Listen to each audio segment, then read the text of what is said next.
free to put them into the chat at any time, or if you have an instructor contact.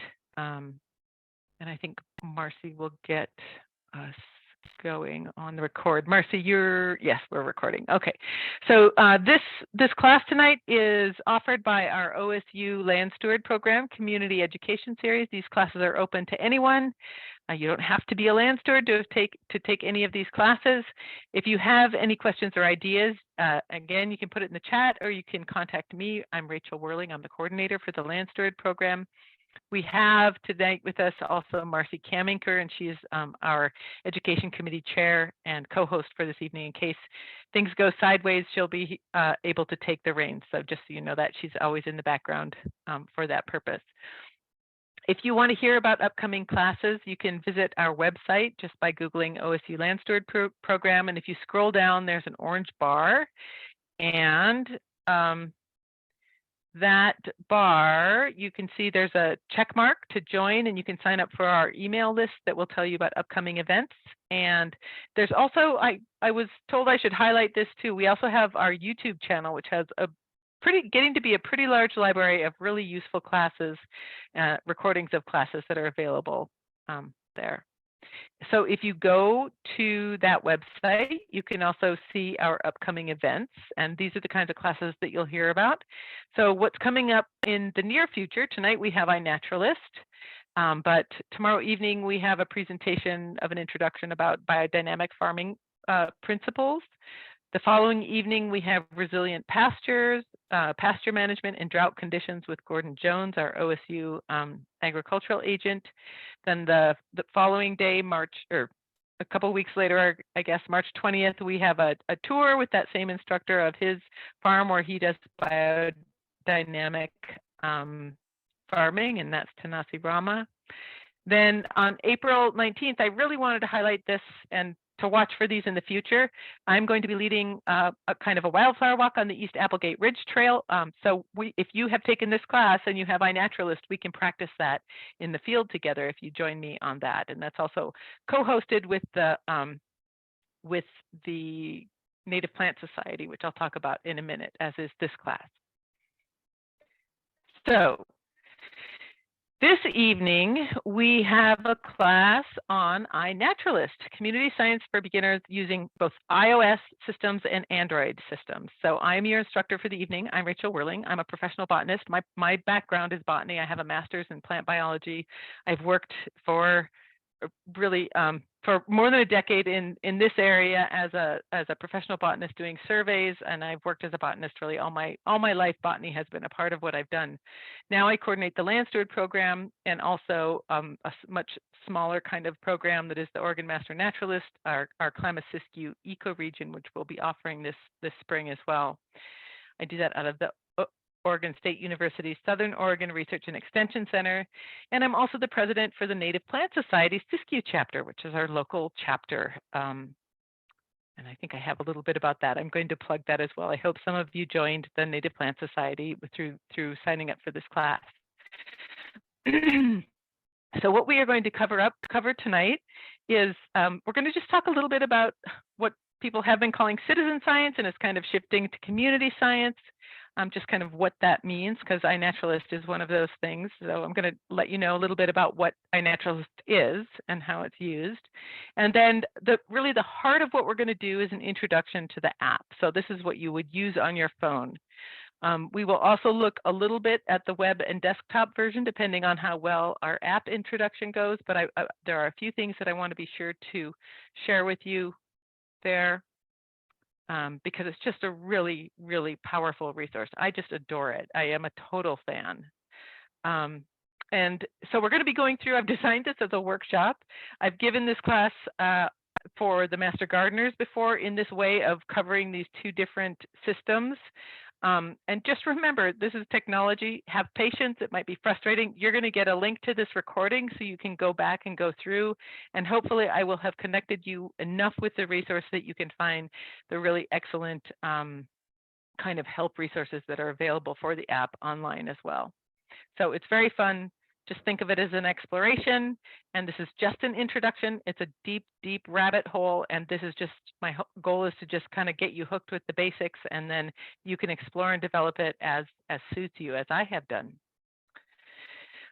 So before we get going with our class, I wanted to acknowledge the original land stewards of our area. Wherever we are on native lands. Our native lands have millennia of years of relationship and reciprocity with, our native plants have millennia of years of relationship and reciprocity with native people. So when I'm just such a fan of native plants, and I'm often thinking about that deep relationship that they have with the original peoples of this land. In Ashland, Oregon, where I'm sitting right now, we are on the traditional lands of the Takelma, Shasta, and Gawa people who were forcibly removed from this area and to whom we owe an unpaid debt of land, culture, and history. If you would like to learn more about the native people where you are, this is an interactive map where you can zoom in. And if I get a moment, I'll try to put that into the chat. If I don't get links into the chat because I'm doing this class pretty much on my own, I will include the links that are in the presentation with the confirmation email or kind of the email in a couple of days that will have the recording for this program. I'll also include the links there for you. So a couple of words about the Native Plant Society of Oregon. A great little air plant of an organization. We do amazing things with very few people. We're all 100% volunteer. If you join, you will get our monthly state bulletin that talks about things that are going on all around the state, highlights plants and programs and plant walks that are happening all over, presentations. You'll get our e-news for our Siskiyou chapter, which you can also sign up for even if you are not a member. We give local presentations, such as this one that's coming up in the middle of this month, a presentation on select bryophytes and lichens of Southwest Oregon. Our presentations really vary from very accessible and kind of general interest to very kind of more scientific and research-based. So we have a wide variety of things. We also do presentations September through May, and then kind of May through August, we do walks. So we also lead walks. Our presentations are on the YouTube, and that's what I'm doing here. The presentations we're also recording when it's possible, when we have permission from the instructor. And I really wanted to encourage you to go and check out that YouTube channel as well, especially this presentation that we gave, that Linda Hardison gave for us, which is an update and tour of the Oregon Flora project and website. That is also just a tremendous tool if you are interested in learning more about our local plants and kind of identifying and understanding where plants occur and what they're good for and what might be good in your garden. It's just a wonderful, wonderful resource. I can't recommend it enough. Okay, so for purposes of our project this evening, I wanted to point out a few things about the Zoom. So please use, I'm not quite sure how I'm going to communicate with you all. Let's see, how many do we have? 24 people. That's not too bad. I think we have about close to 40 people registered, but some of them might watch the recording. But it could be, I have a survey to figure out if you're done, but I also might just ask you to use reactions. So you can, like, if you're done, give me a thumbs up. If you're not done, maybe give the smiling, crying face or something like that. Use reactions. And then put things into chat when I ask you to. It will help me since this is meant to be like an online workshop a little bit. And then over here, keep your video off generally, keep yourself muted generally, but if you want to ask a question, if I'm asking you if you want to ask things, just go ahead and unmute and call out, that's fine. Okay, so before we begin, I want to launch a poll to kind of get an idea of who I have. Oops, is that, I hope that hasn't been up. No, that's not the one I want. Okay, hold on. Let's see here. This is the one we need. There we go. I hope that wasn't up the whole time. Anyway, so this will help me to understand a little bit who I have in the audience with me. This is, I would like to know what kind of device you have and a little bit of what your familiarity is with. So if you, with iNaturalist or not. Okay, now we're getting some answers. So I'm just going to give that a minute. Good job. You've done a good job. Everybody so far has downloaded the app. It's not the end of the world if you haven't, but you'll definitely get more out of this experience if you already have the app in your phone. Okay, we have 10 people here with iPhones and 6 people with Androids so far. And then somebody else says, don't have the app, but I intend to. So a few people. Yep, no worries. Yep. You can still try to do it right now if you want. That was actually what I was going to say. If while we wait, so if you've already completed the poll, you could put into the chat why you are interested in iNaturalist, and then if you haven't downloaded the app, you could try and download it now, although it might be a distraction. Don't, if you can't do it quickly, don't worry about it.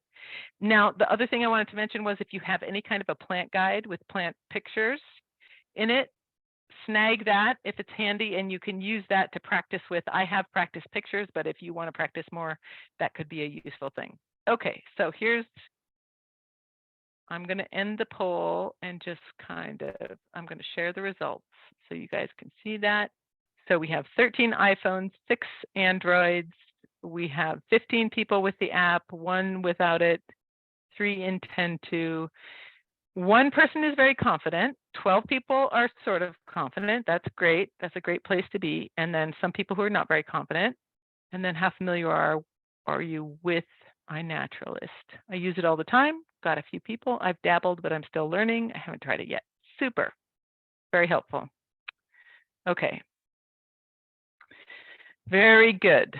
That gives me an idea. So we'll move on a little to, as I mentioned, citizen science. What is it? So there's a real kind of trend towards not calling it citizen science, but calling it community science, because what is a citizen? Who is a citizen? Who can use this science? And it's kind of more coming out of the community. So I am liking that word community better for this.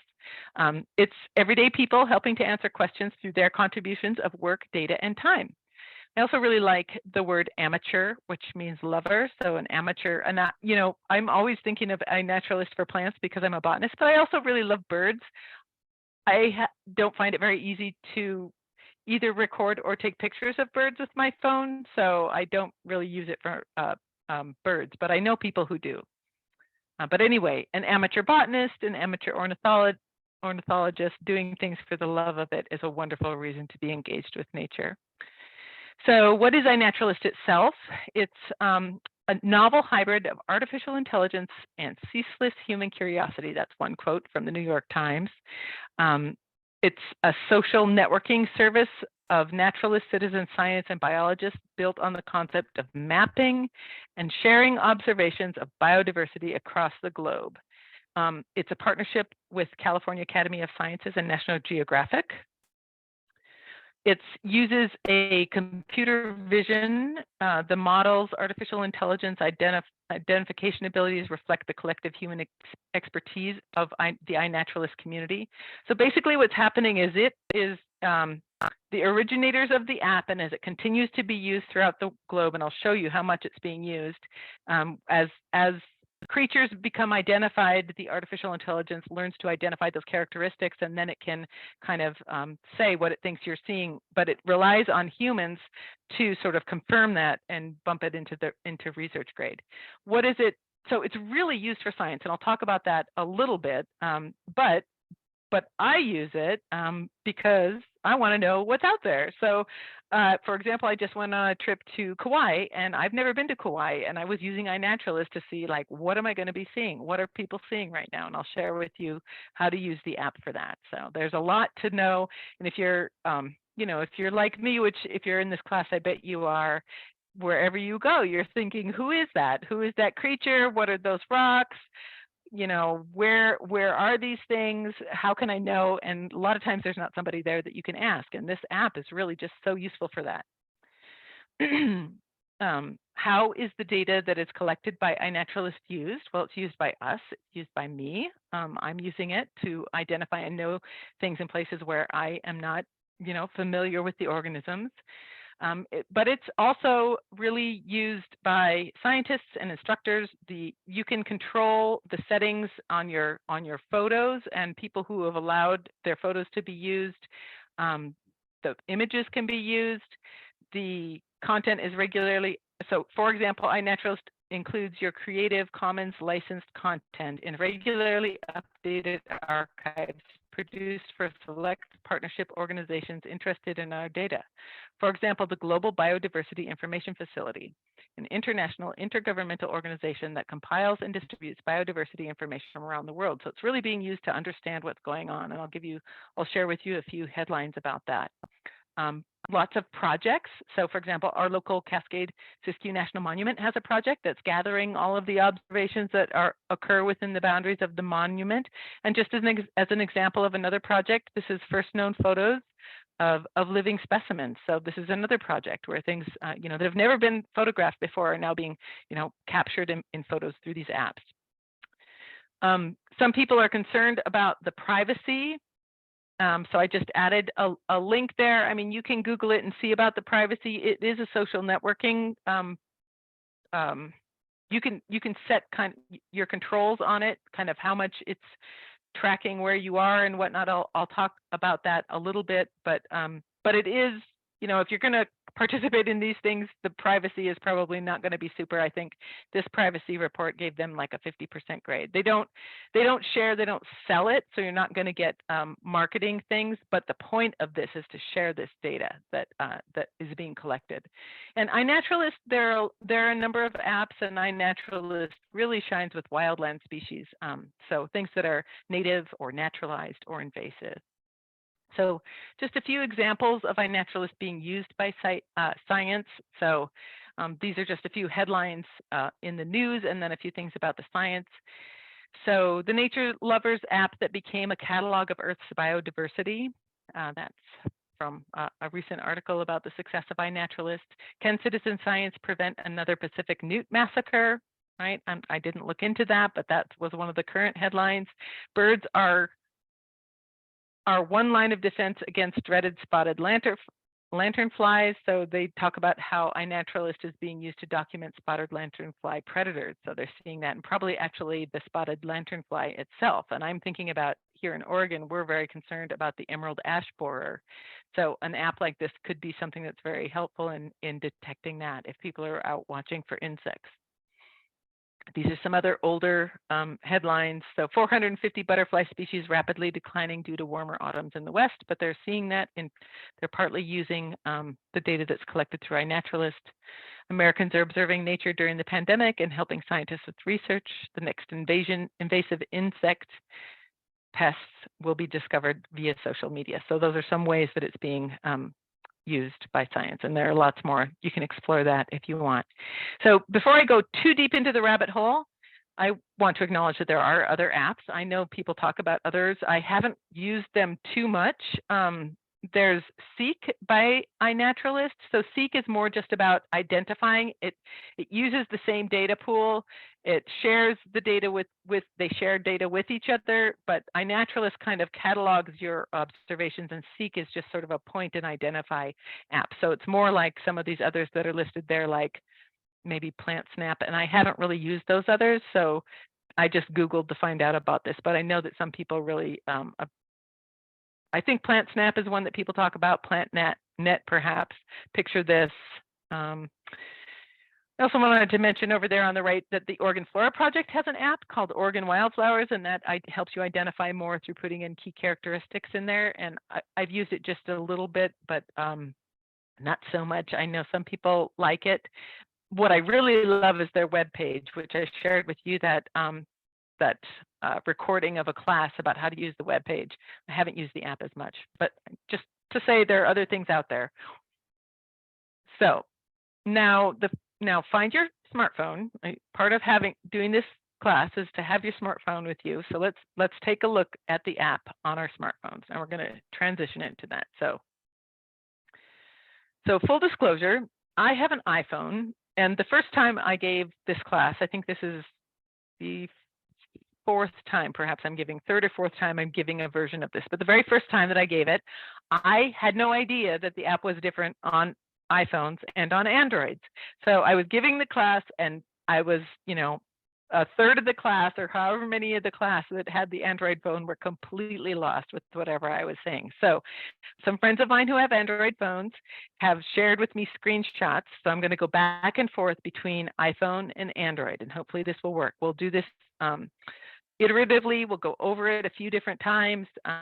So if I'm getting, if there's something that's really wrong with the Android piece, it's let me know, because I don't have an Android, but hopefully this will be enough to get you through there. So we're going to keep the iPhone on the left with the green and the Android on the right with the red. So if you open the app, and I'm going to kind of do it with you guys so that I know how long it's taking. Just go ahead and open that app right up, and you should see this page. So if you, down on the bottom, there are these controls and this little me. If you click on that, maybe you have observations, maybe you don't, but you'll see this page. If you open the Android, you'll have some more observations. I actually think the Android app is actually better. I'm not as familiar with it, but I think it's better. And I've heard that in a few months, they're going to unify the app. So you can go back and look at this, and hopefully it will get the best of both of these options. So the Android, when you open it up, that's how it looks. So these are the observations in the iPhone. These are the observations in the Android. Up here is the view. So right now we're looking, sometimes this is called the waffle view, where the little squares are like that. But I can put it into a list view if I want, like that. And now it's listing my observations. So very importantly, on the iPhone, the settings are right there with that little familiar wheel. Then along the bottom are different pages that you can look at. So, and we will be looking at those. And there are dots where you can go and look at more things if you want. And we'll talk about that. So on the Android, the menu up here is how you get to the settings. So up in the upper left, you look at that menu. And then this kind of drop down comes out. And my friend Kat Kaiser shared her screenshots with me for this. So this is where you find the controls for the Android there. So I'm going to talk about the menu. Sometimes I'm going to shortcut to the menu on the Android, but remember it's up in that upper left corner there. That's where you get the menu. And then here are all your controls. And we want to look at the settings. That's what we're going to look at here in a moment. Okay, so let's see some, let's see, I'll just leave that up there. Let's see some reactions. How are things going? I'm not sure if I can see the reactions. Did you follow that pretty well? Thumbs up. Okay, got some thumbs up.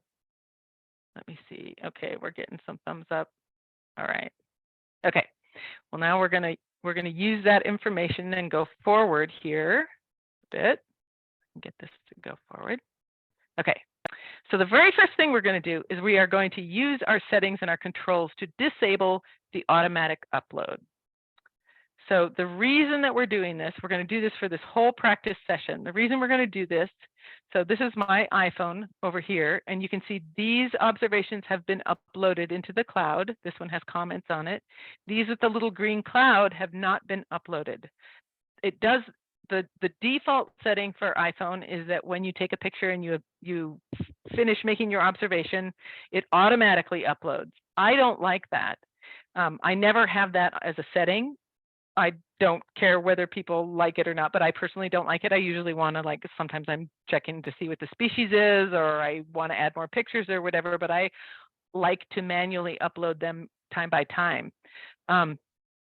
Again, the first time I gave this class, I did not do that. I just told people how to do it, and then hoped that they would do it. But then when I went in to look at iNaturalist, I saw that our just basically screenshots of flowers from this class had been uploaded into the cloud. So I really want to disable our automatic upload before we get going on this.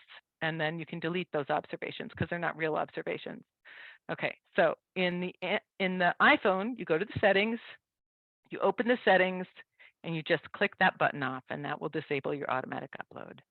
And then in the Android, you go, that's where you find the menu. There are your observations. And then you get to the menu, go to your settings. So that's the settings are right here. And then you disable the automatic upload. So unclick that. So again, let's see some reactions. Are people getting that done? I really want to be sure that you have that done. I'll be asking you to delete the simulated observation, and I'll go over that at the end. And I've got that on my pictures.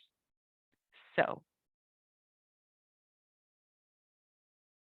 okay, it's hard to see people too. So let's see some thumbs up when people are done with that.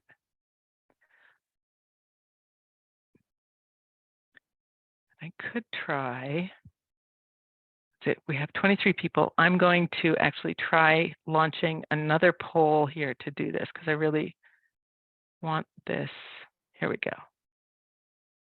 There, I've launched a poll. So when you have deleted that, I mean, you've set it up to turn that off, let me know here.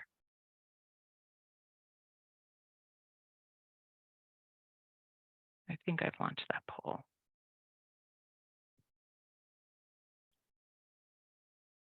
And I saw some thumbs, but if you can, you should be able to do that poll and let me know.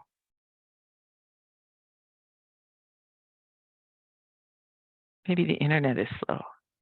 I know some people were done.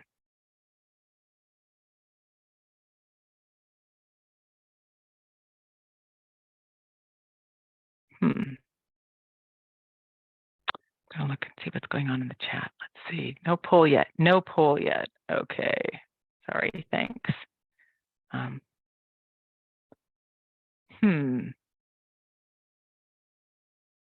Maybe the internet. Maybe it's the internet. No poll, but we're done. Okay. Well, I bet you're done. So we'll just hope that's true. Okay. Thank you for the clunkiness of this internet version. Let's see here. Okay. So now we're going to go on to kind of familiarizing ourselves with the pages of iNaturalist. Okay. So on the iPhone, remember we talked about the bottom. These are kind of like the pages of the app. So if you go to the little compass, this is Explore. And all of these little dots show you where observations have been made right around you. You are the little blue dot, and then these are observations, and the different colors are different sort of classes of organisms. So the green is plant, for example. If you go up here, you can change the view in this Explorer. You can have the map view, or you can have this waffle view of that would give those little pictures of the organisms that have been seen. Or you could have this list view, which would also list the organisms that have been seen. There are also stats over there, so you could see who's been observing things. So that's, if you go over to activity, the little green, now the bell is highlighted, that page then will show you what's been going on with your observations, the things that you have uploaded to the cloud. So you can see that some people have probably been confirming or disagreeing with my observation identifications or the things that I thought, or sometimes leaving comments. So that talks about how that kind of social network, how the interactions are happening in the app with your content.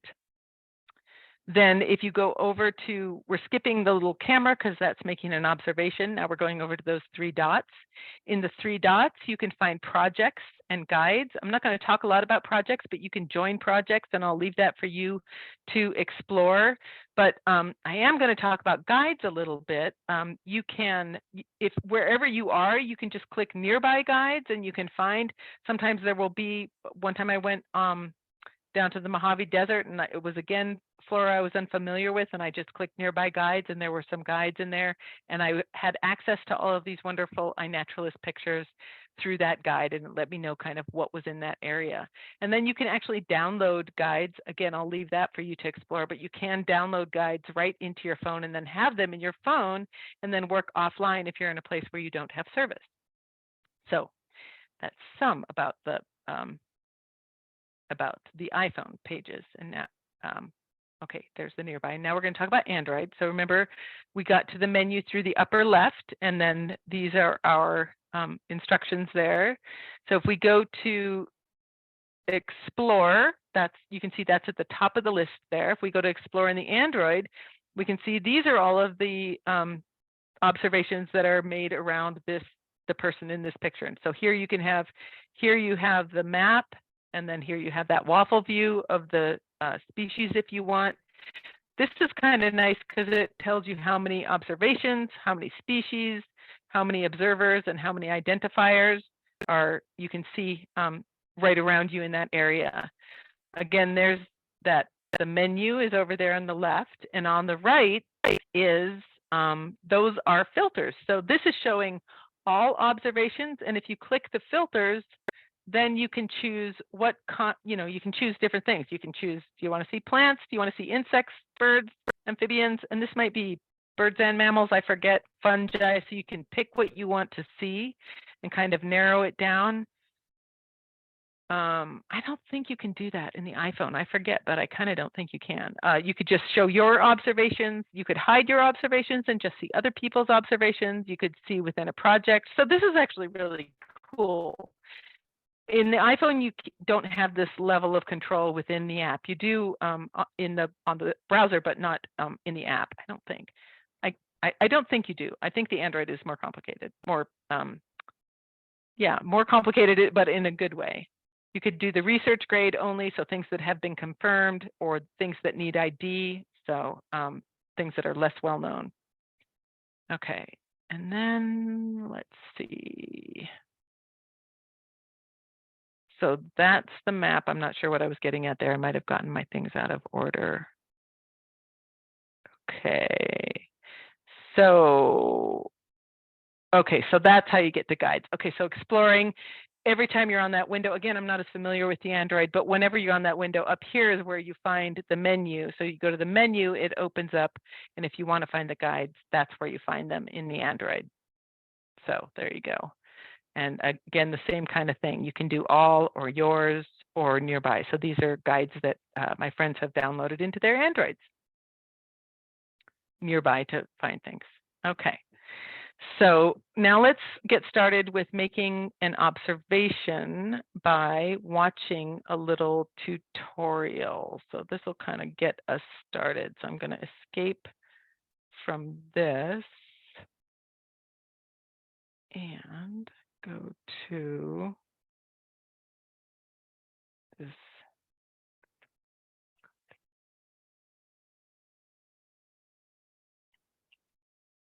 tutorial. This is how we'll start. So this is where we get the tutorials. And this is the very first one.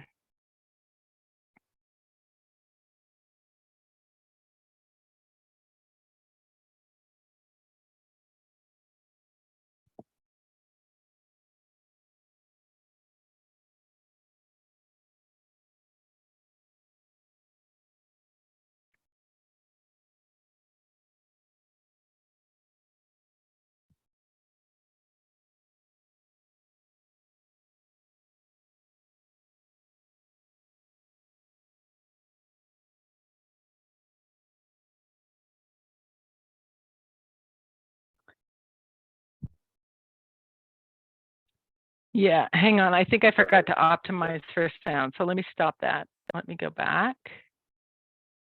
And I have to stop my share. And then share again. Okay, let's try that again. Those are the same organism.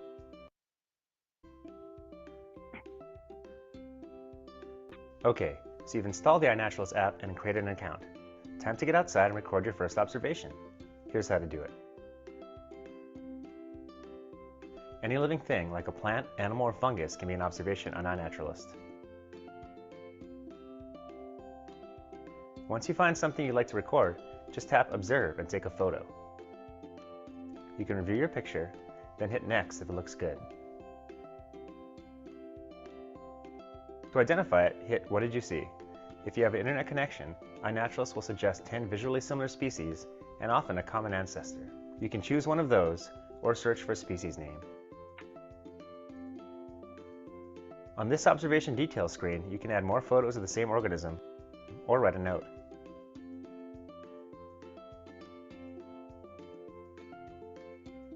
The date, time, and location have been automatically added. You can also change the geoprivacy of the observation mark whether it's captive or cultivated, or add it to a project. Once you're finished, just hit share and your observation will be uploaded for everyone to see and identify. That's it. Keep on exploring and sharing. Okay. All right. Sorry about that. Let's see. I could try one more time. It's worth trying it one more time here. Screen share. Okay. Okay. We're going to do it one more time, folks. Sorry about that. Let's see. Let me read it. Here we go.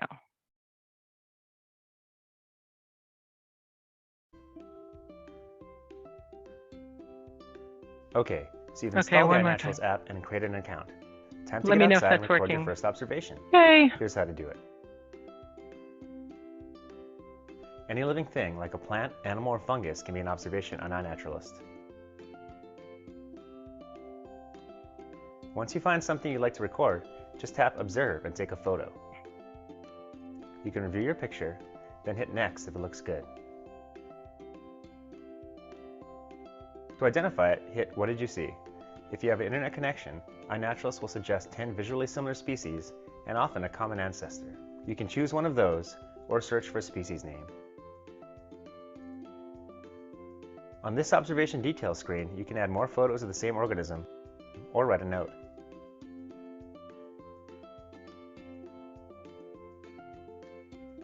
The date, time, and location have been automatically added.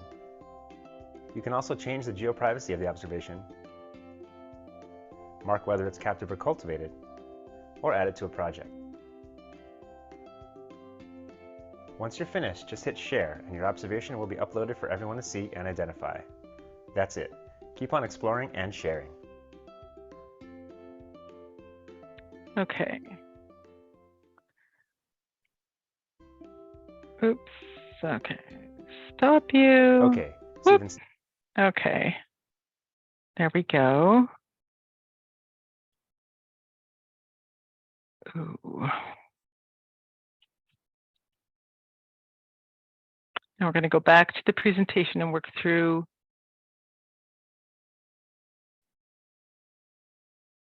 practicing that a little bit.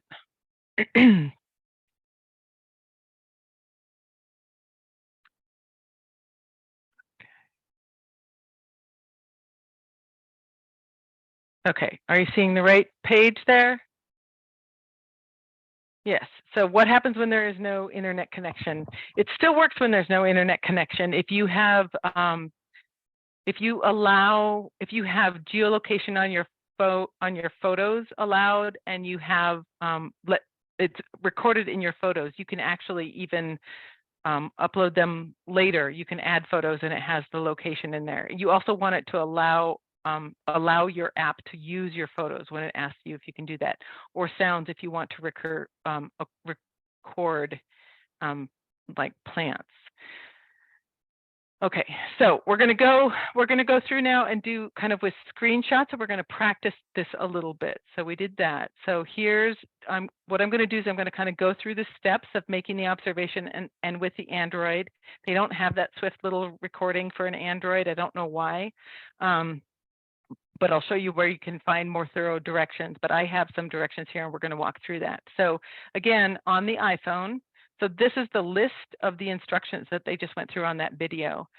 So on the iPhone, you go to your little camera where you're going to click Observe, and then your camera comes up and you're going to take the picture. So I've skipped that part because I don't have that as a screenshot. But then you have your picture, and this is just a picture of a paper flower that I took. So you decide if you want to add more photos or not. You can go to what did you see. One of the things that's really important that they mentioned in the phone, in the video, which is true for Android and for iPhone, is that you can say how you want the geoprivacy. So you can have it open, and then anyone can see the location of that organism. You can have it obscured, and then it will be kind of they'll know, you know, where it was generally in a kind of a large area, and that being kind of acres of area, but it won't tell you directly, or you can have it private. So for example, for private, if it's a rare plant, you would definitely always want to have it private. Like if you find an orchid in the forest or something, a rare orchid, you know, a big showy orchid like a mountain orchid, you'd want to have it private. If you have something on your own private property, you might want to have it private because you don't want people coming there. There are different reasons you'd want to have it private, but it's important to pay attention to that geoprivacy piece. So then you go, what did you see? So it's got a picture, and then, so this is from a different picture that I took. Then it suggests different organisms. You can click on, it's good to choose something that they suggest, because that helps the people that are identifying find it. And even if they disagree, it's not like it's a personal thing. They're just trying to help you find the right thing, and they might just be disagreeing with the app. But you can then look, oftentimes it will suggest an actual species, and then you can go and you can click on this eye, and you can go and see more pictures, which is what is really, really super about iNaturalist, and I'll share that with you more in a moment. You can also just cancel. So this is like for this observation, if you just made one right now, you can just cancel it and then it won't be saved. That would be what you would want to do at this point. So the steps are there, and we'll do a little practice. I'll put these steps into the chat, and hopefully that will work. Now we're going to walk through this with the Android. So the Android, you go to that plus that's in the bottom right, and then you take a photo. That should open your camera, and you take a photo.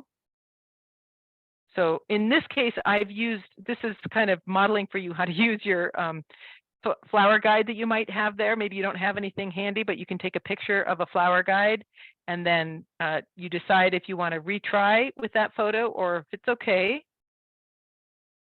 You click OK, and then this is your observation, and you say what did you see? You can again do that location visibility. So again, this is not listed as geoprivacy, but you can decide if it's open or private. Oh, another important piece is if it's captive or cultivated. That's another good one to put down. So sometimes you have native species in your garden, but the fact that they're there, they're not there as a natural or naturally occurring organism. So you can, that captive or cultivated is a good one to click one way or the other as well. So then in this case, it shows like that you look at the suggested species, and it says we're not confident enough to make a recommendation. You could do filters if you want, but they think this is, again, the Android is pretty cool this way. They think it's Lewis's monkey flower, and then if you click these arrows going back and forth, you can also do the include suggestions not seen nearby. So it focuses on things that are nearby that you're likely to see. But if you click these arrows, okay, filters, you know, you could, that's again clicking the organisms that you want, and then if you click those arrows, it will compare your picture with the suggested pictures, and that's really a cool thing. The iPhone doesn't do it just exactly that way. Okay, so now I'm going to put up a picture of a plant. I'm going to cut and paste these instructions. Oops, dang it, escape. Sorry about that. I'm going to cut and paste those instructions into the chat, and then I'm going to put up a picture and let you guys practice. And we're going to do this a few times. So here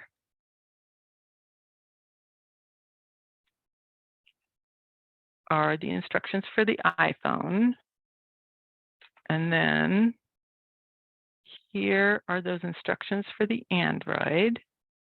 We're going to do this a few times. Oops, thanks.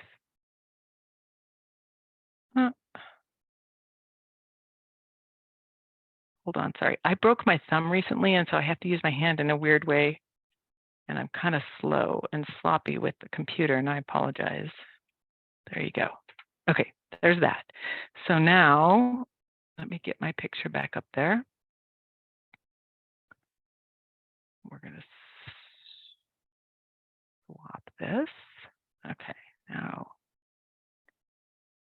we went through all that, and then here is your first plant to practice with. So you're going to delete this observation, or you're going to cancel it before you actually save it. So I'm going to give you a moment to practice on that. It should still be able to identify it with those bars up there, but that way you'll see them and you won't forget.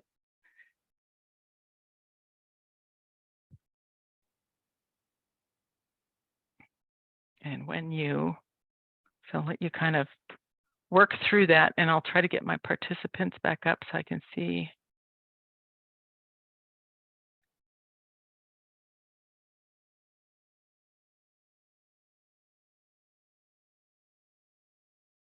Okay, so maybe enter into chat, because I'm having a hard time seeing the participants when you're done, if you get it. I don't want to put up my poll because it will cover the picture for you. So once you get it, okay, Mara, very good. Okay, done. We've got done's.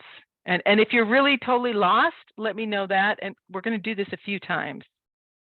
I'm going to go through the instructions one more time. Manroot's good. I'm going to go through those instructions one more time, and then we'll do another one. I think I'm done. Great. Good. Good, good, good, good. Okay.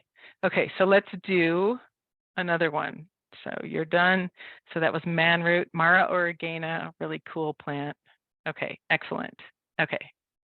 Okay.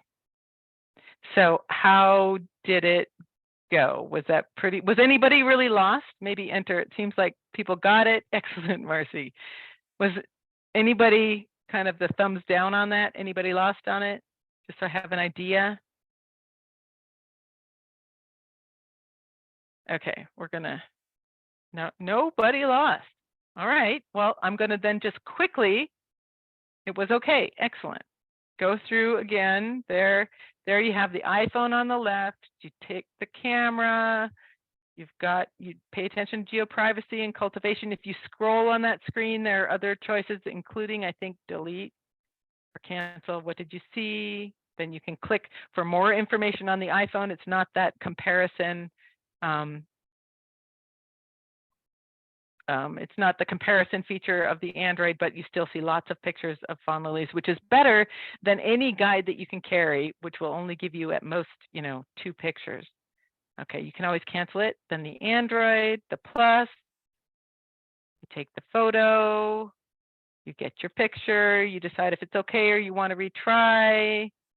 You go to what did you see? And then they suggest and you can compare. And that is what that one was. Okay, so here's another one. Let's try another one and go ahead and answer, put the flower in the name of the plant into chat when you get it.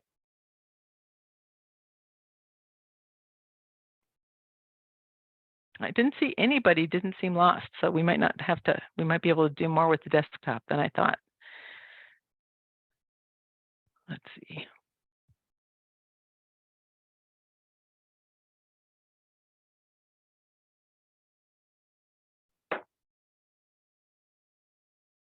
Fritillaries, very good.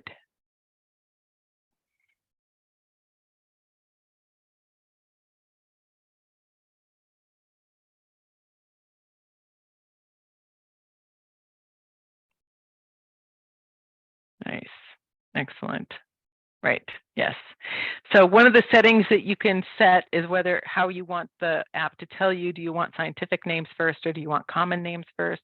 So you can make a choice on that. Very great, excellent, wonderful, very good. You guys are pros already. Oops, red bells, Fritillaria recurva. Okay, very good. So any questions? You want to just unmute and ask any questions that might have come up about that?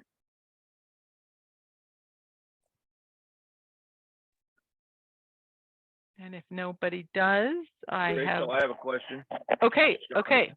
Yes. If you're out hiking and you don't have good Wi-Fi reception, would you normally just bring all your pictures back and then go through them when you get into a receptive area?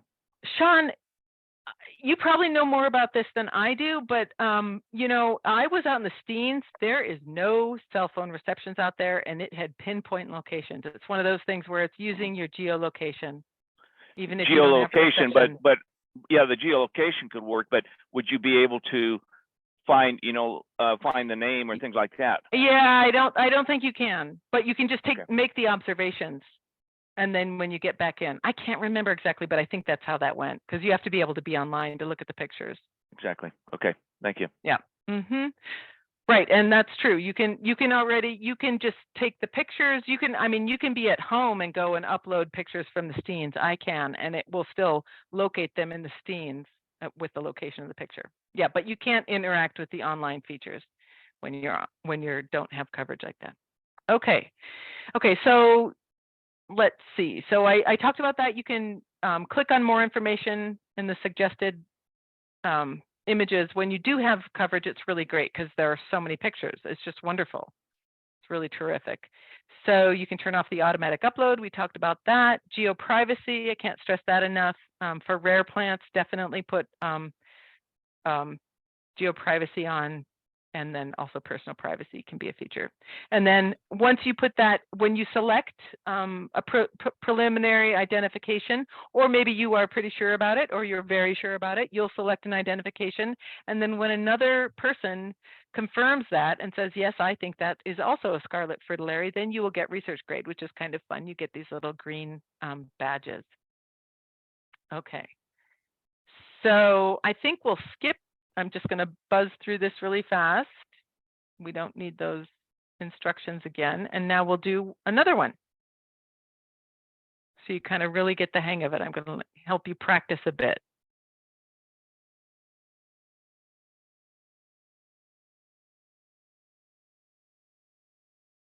Sometimes I use Seek when I don't have service to get an idea of what it might be. Yeah. And Seek, I think, can be really fun. I just haven't gotten into it.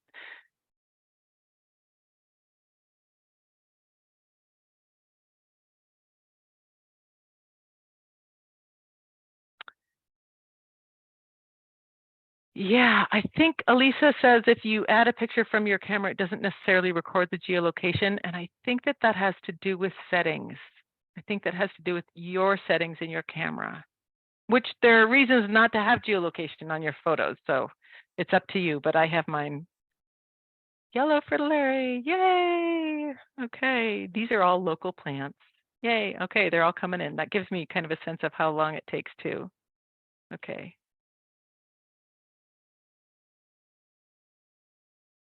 Very good. Pudica, yes. Okay, good, very good.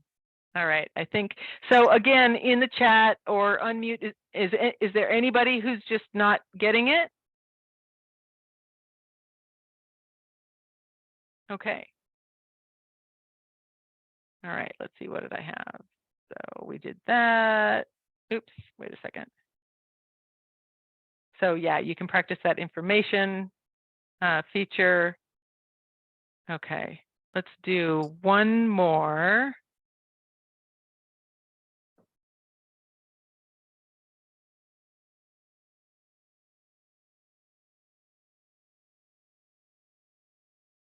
So, and on this one, you could practice some of that comparing the or information, looking at more pictures, see if you can get to the more pictures features.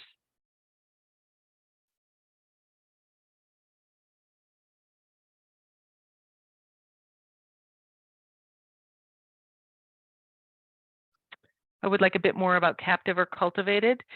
Sean, you want to? I'll talk about that in a minute. Yeah, go ahead. Go ahead. What I'm thinking is, okay, if yes, this is a cultivated field, but I've never seen this weed growing in here before. Is that considered a captive, or is that considered just a cultivated? And I look at cultivated as something I'm growing myself. Yeah, cultivated is somebody planted it there. If it's a weed, then that would not be cultivated. Okay. Captive is like it's someone's pet plant. So if you're in a botanical garden or something like that, then those would all be cultivated. If you're taking pictures in people's yards or your own yard, even if you've planted native plants, warrior's plume. Great, good. Not Pacific coral root. I planted silver lupin in my garden, so that Yes, that would be captive. It would be captive in that sense.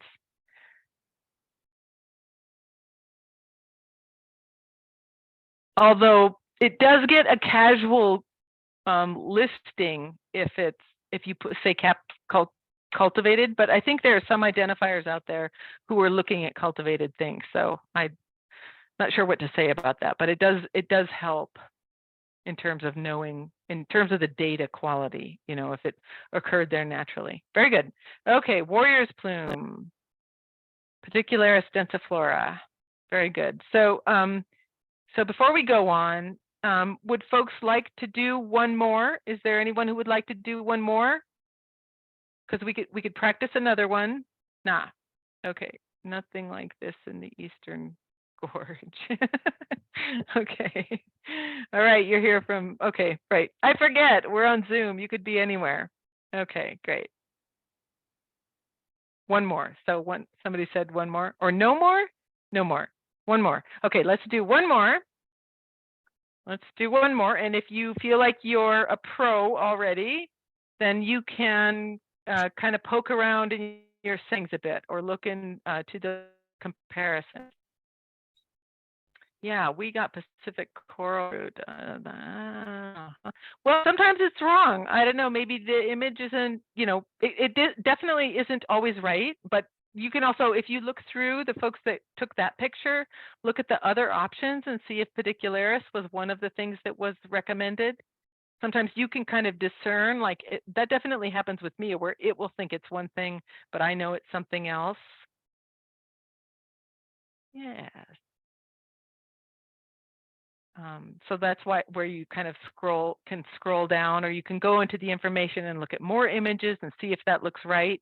And if it doesn't look right, then you can pick something else for sure. Okay. Good. Folks are getting that one. Now I forget how many I have. I do have one more. It's very beautiful. Anybody know what that one is? Really wanted you guys to get to be pros. This is our native peony. Do you have that up in the gorge? Oh, I gave it away before you guys even did it. Shoot, and I didn't put the delete the thing on there.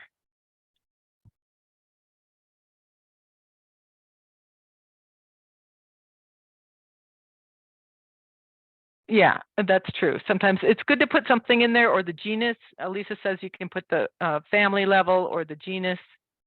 iNet calls it primula.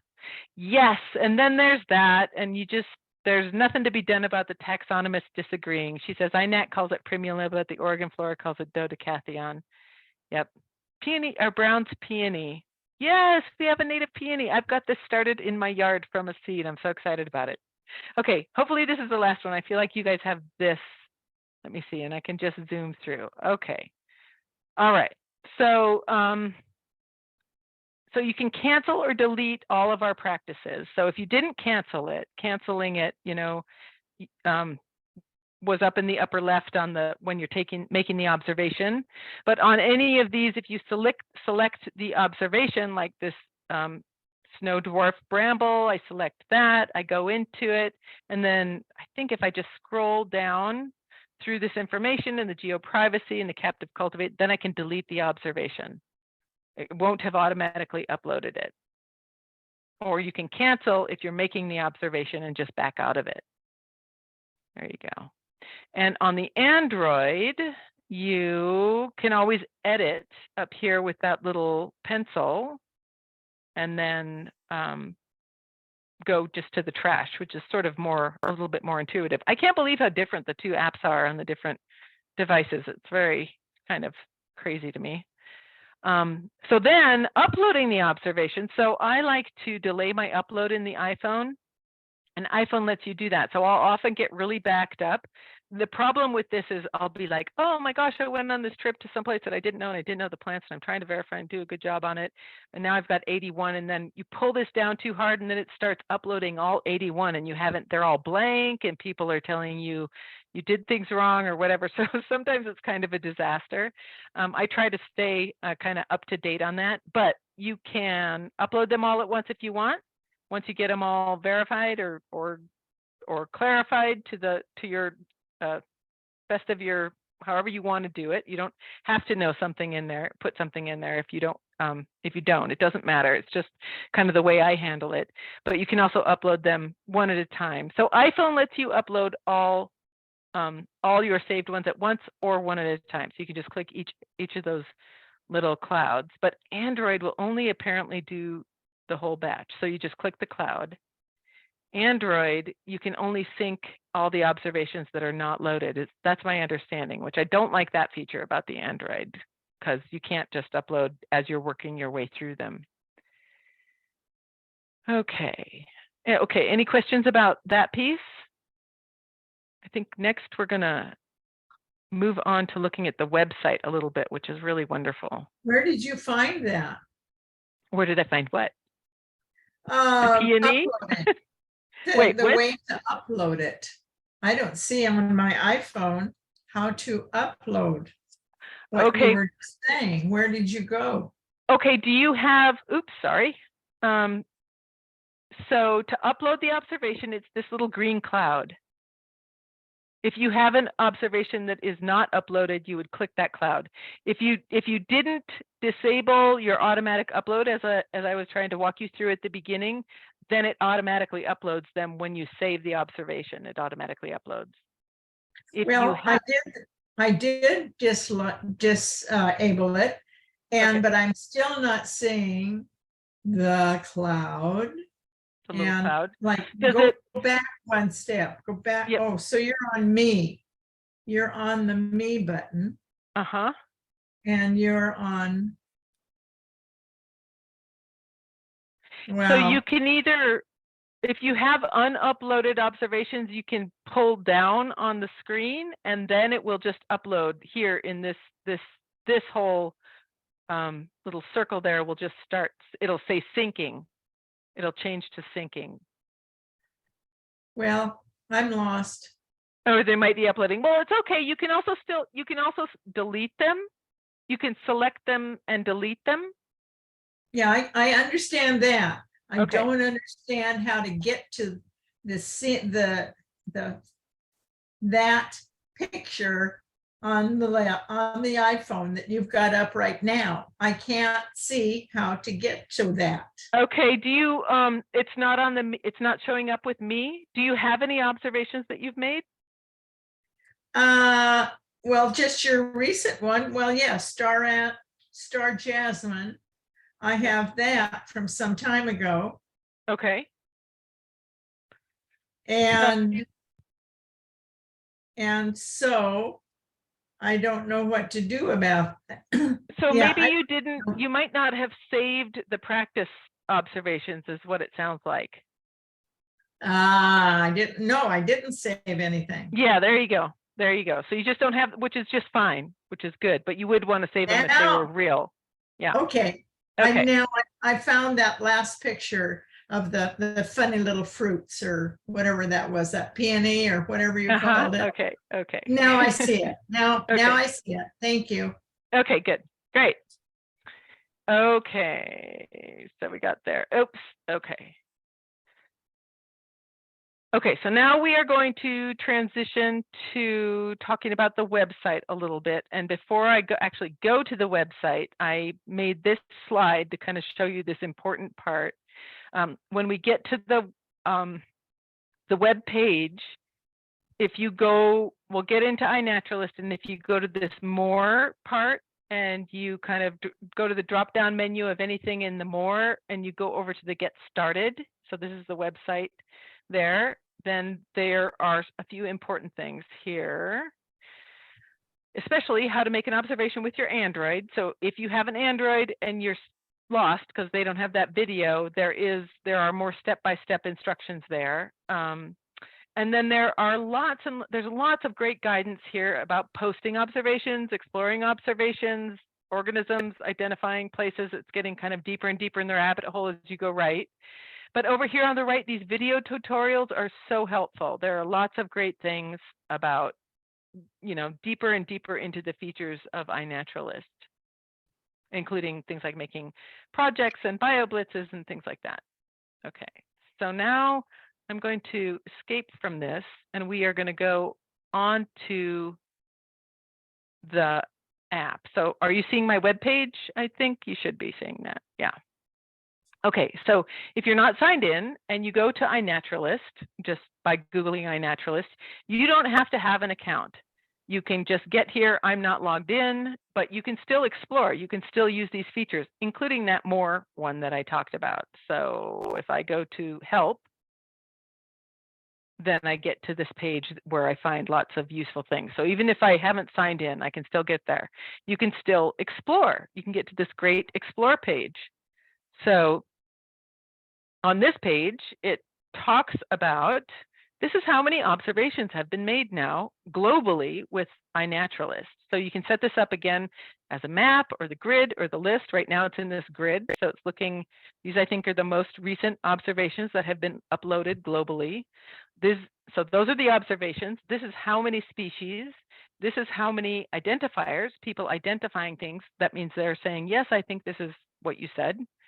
And these are how many observers, 2.5 million observers. So you can even, again, not being signed in or anything, you could say, oh, one of the things that I love to do is kind of focus this into location. So I often go, I just put Jackson County in here. There we go. I like to narrow it down. Oh, although I should show you, let's look in the map. So this is the map view over here, map, grid. So this is showing Jackson County, and this is a list of the observations, the most recent observations.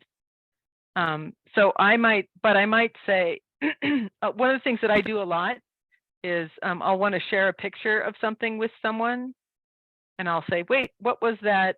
And I'll use common names here. What was that shooting star? Or I want a picture of a shooting star to share with someone, and I know that this is our shooting star here. So I can go view observations, or I can go to about, and this is just the powerhouse of iNaturalist. So this tells you about this species. It tells you when the most observations are being seen. So we can see we're just coming into, shooting star, Primula hendersonii season. You can see how many people have identified it. And then this is just fabulous. You can view more. And so you can find every kind of view. There will be pictures in here, I'm sure, of the fruiting bodies, of the dried up plants.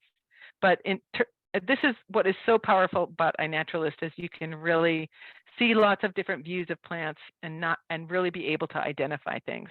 I just love this. So this is just using it as a guide. Let's see.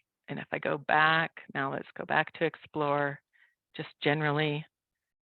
So I'm going to, you can also, again, without having an account, you could say, I'm going to go to the Steens, let's see, Mountain Loop Road. Let's go there and let's just see what's been being seen here. So this is what I did when I went to Kauai. I didn't know what I was going to see, but you can see this is, I talked about the Steens Mountain, and this is one of those places. That was the picture I had at the beginning of the presentation. So these are things that people are seeing over here. And so these are all different kinds of organisms. Up here in the filters, you can say, oh, that's lovely, but all I really want to know about is birds. So these filters are really powerful. You can say, well, actually, I'm going to go in, you can pick a month. You can say, I'm going to go in April. What kinds of birds? Yes, birds. What kinds of birds? And I want research grade. I want only good observations. Now what? Oh, nothing. Dear me. Well, let's change it. Let's go instead, keep those same things on there, but go to Kauai. Oops. Oops, it's Kauai. All right. Yep, there we go. Okay, so now it's going to just zoom me over to Kauai.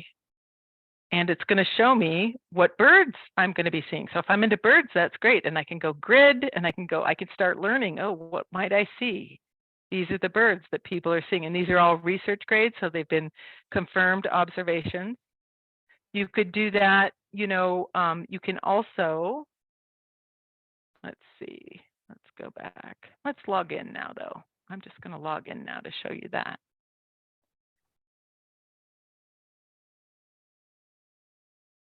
So now I'm logged in. So now here's my identity over here. So now let's say that I want to, I'm still gonna, oh, here we go. Let's have filters about my observation. Let's see what I've seen. This is one of the fun things. It tracks what you've seen, so I can see all the things, the places in the world where I've seen things and have my observations there. Now I'll take that filter off. That's just one for fun. Now, if you were going to, you can just zoom in on the map. So I showed you there are places of interest, so you can pick places, but by entering locations, a lot of those places of interest will just show up. But you can also, this is a little hard to see. Sometimes what I do on the filters here is I'll pick like fish, because there are fewer observations of fish. And then let's see, I'm going to go to Jackson County again, just to get me started.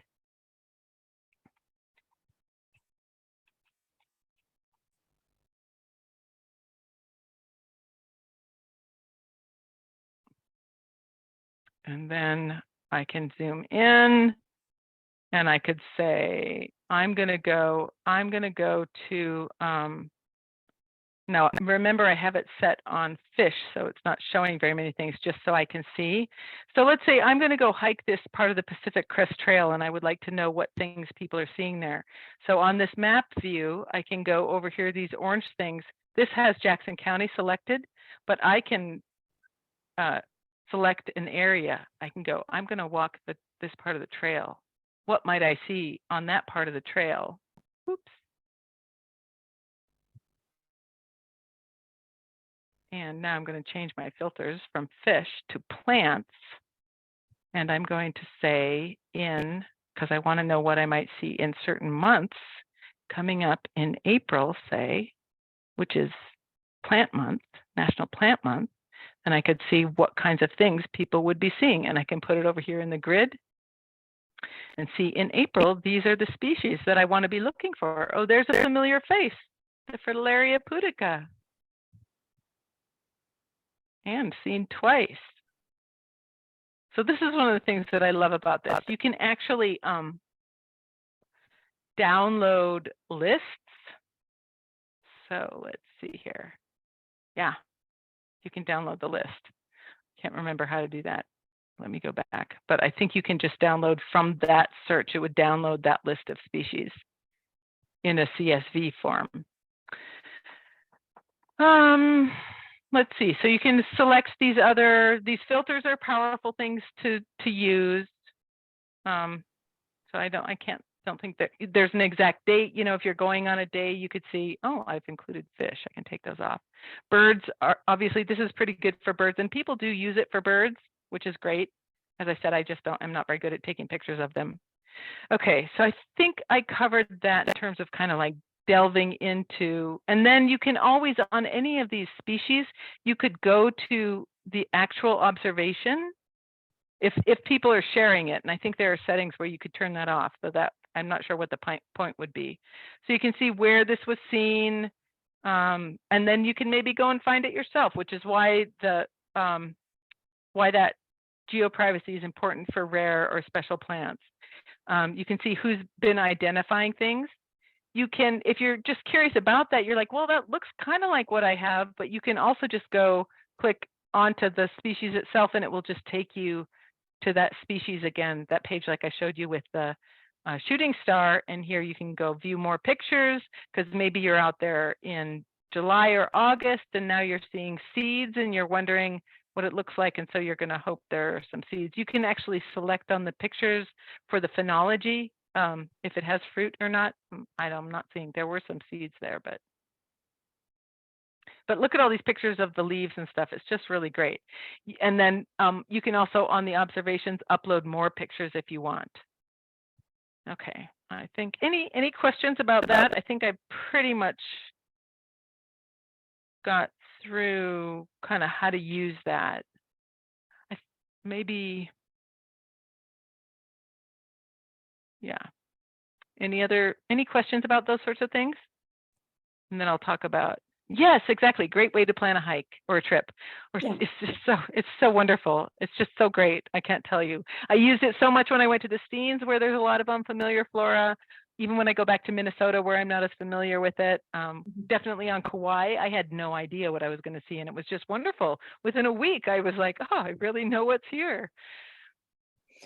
Rachel, can you talk about projects? There's, I'm in the Bear Creek Valley, Rogue Valley, and there's a lot of projects around me, and they show up in the data that you've been scanning through, that where you've been scrolling with us. Mm-hmm. Yes. Let's see.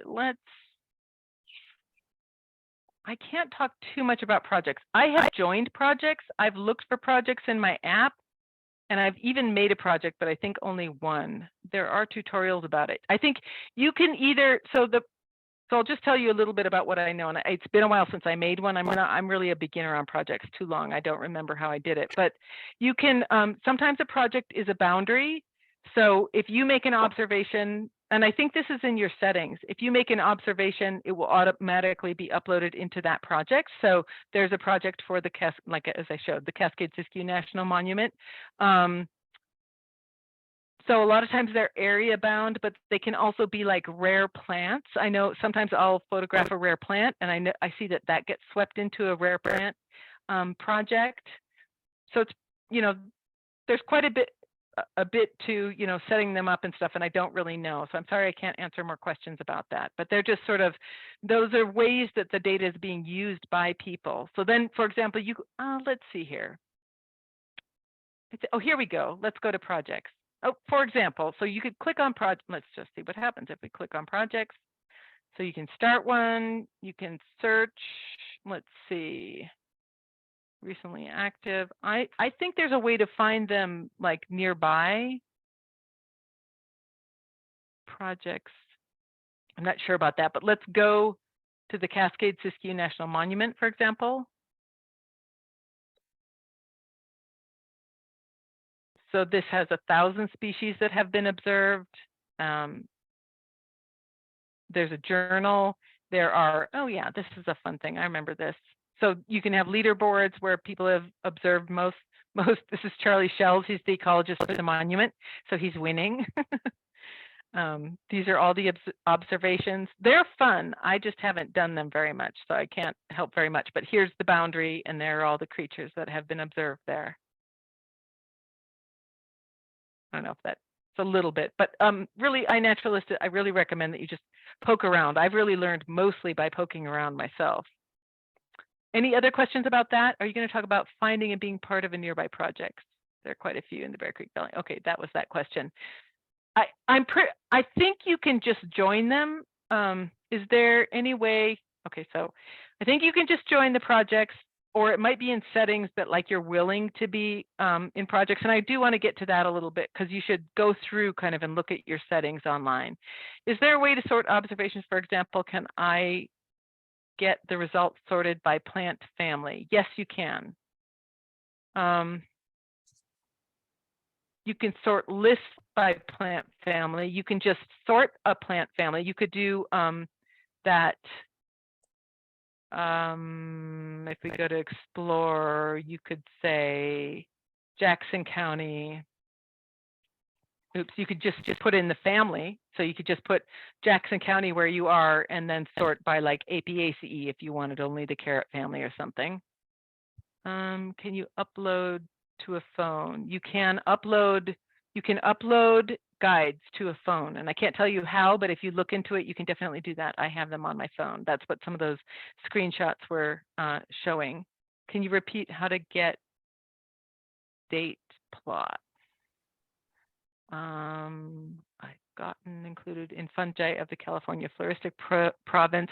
I think because time is short, I'll let you, we're going to have a recording so you can zoom back through to that part about how to get, if you meant like get an area and select a date. It's in these filters over here. That's where you could either pick a date range or pick a date, but you'll be able to watch this, review this if you want. Let's see here. I'm going to go through this because there are a few things I want to show you on. Thanks, Rachel. iNaturalist seems like a BMS before this presentation. Great. I've been caught up in some. Okay, good.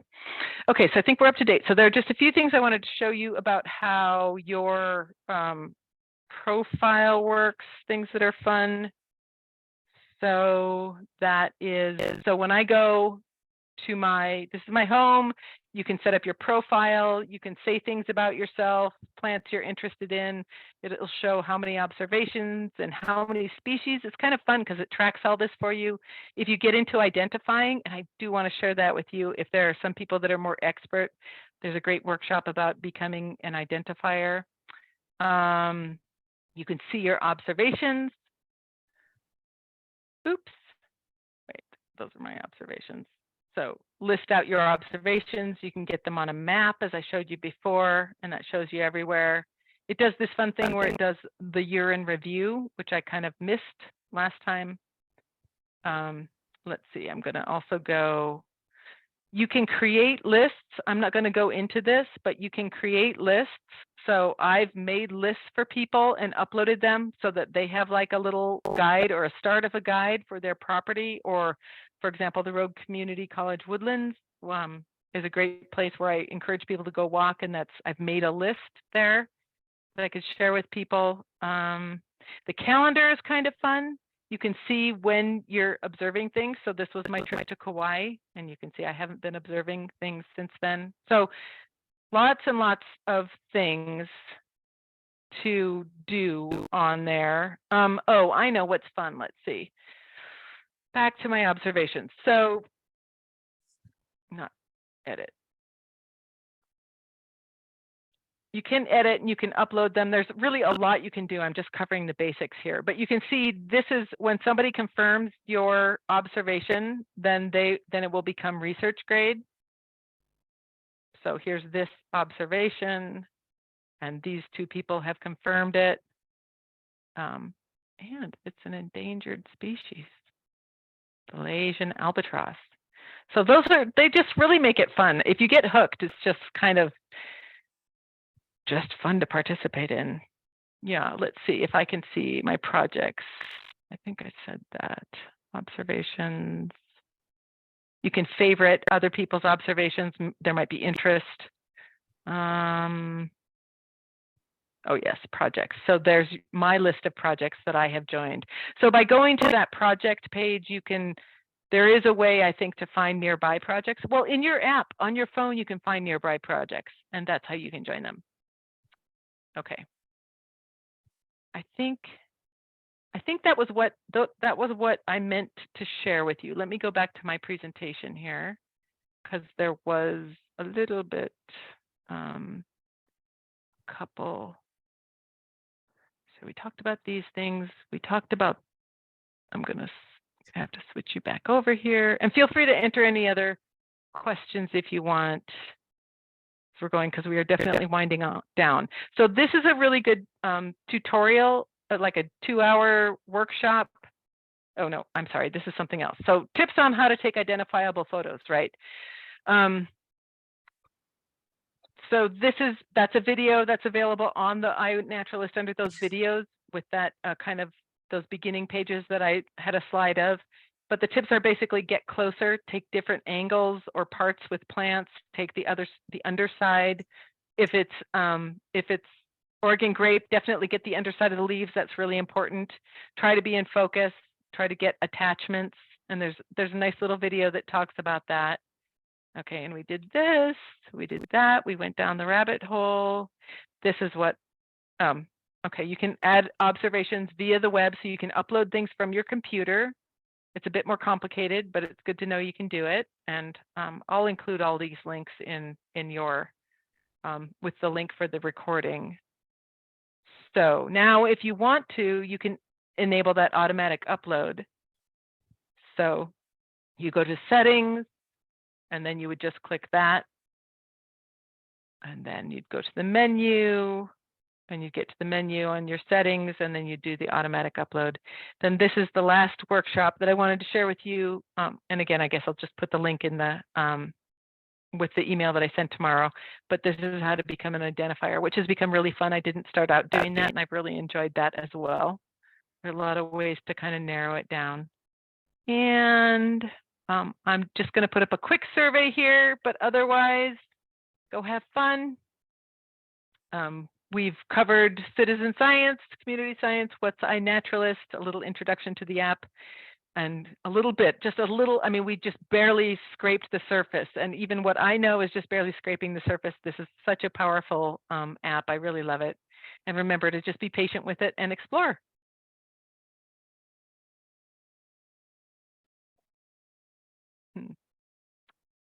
Okay, I'm going to put up one quick little poll here. Okay, there we go.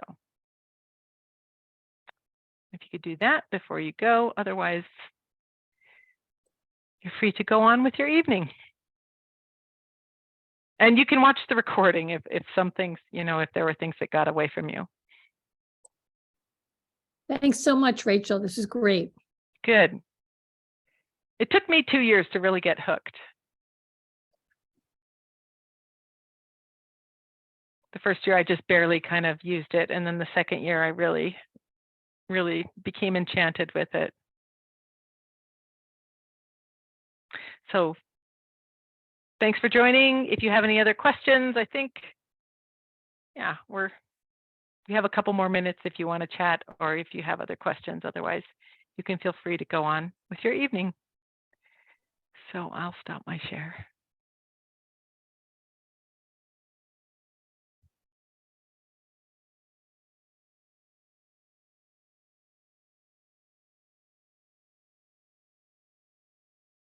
Great. I hope I get to see some of you guys out there using iNaturalist. Okay, and I think we're there with the folks that are here. Good. Okay, good night, everybody.